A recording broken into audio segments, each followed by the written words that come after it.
Plus de 1012 éléments rebelles en provenance de groupes armés équipant la province des Sud Kivu et Maniema se sont rendus aux autorités militaires de la 33e région militaire dans un délai de 100 jours depuis l'arrivée du général-major Mwindo Akilimundos dans cette partie de la République démocratique du Congo.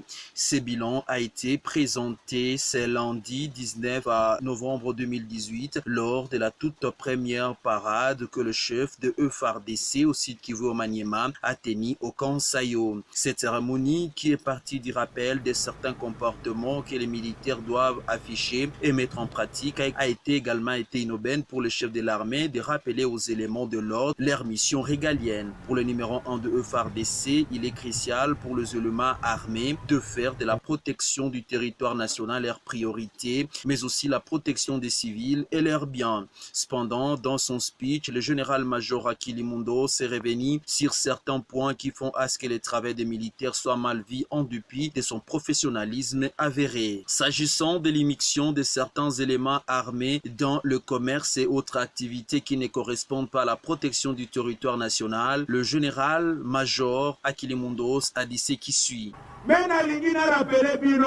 Armée eza apolitique. Banamboka. Armée eza apolitique, c'est-à-dire quoi? Biso musana biso kokengela population na biloko na ye. Na population wana nde toni na ba politicien ba oyo etali biso te.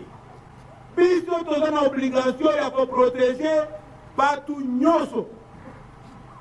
Est-ce que toza bana? Eza ba politicien. Sima ya police nationale.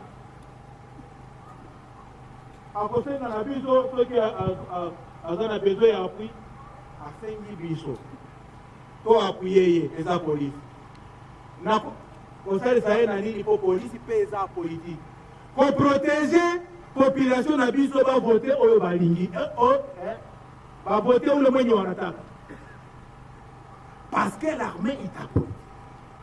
Lobi wana tokutana yo olati triko ya bapoliticien.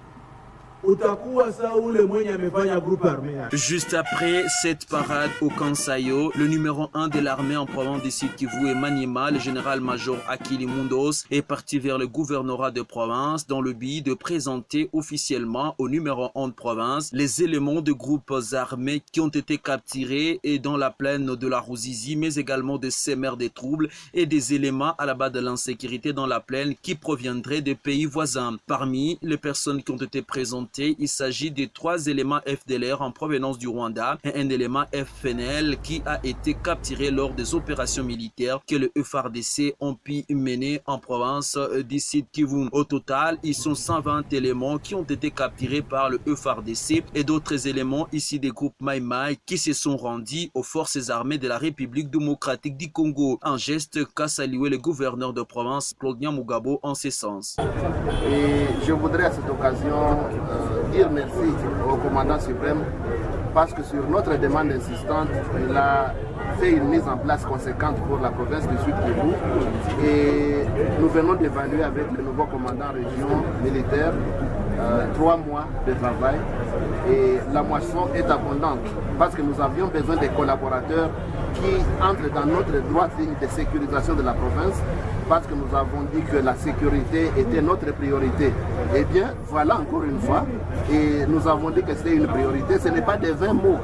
Aujourd'hui, on vous présente une moisson abondante de toutes ces personnes qui insécurisent non seulement la plaine de la Ruzizi, mais également toute notre province et même au-delà de la province.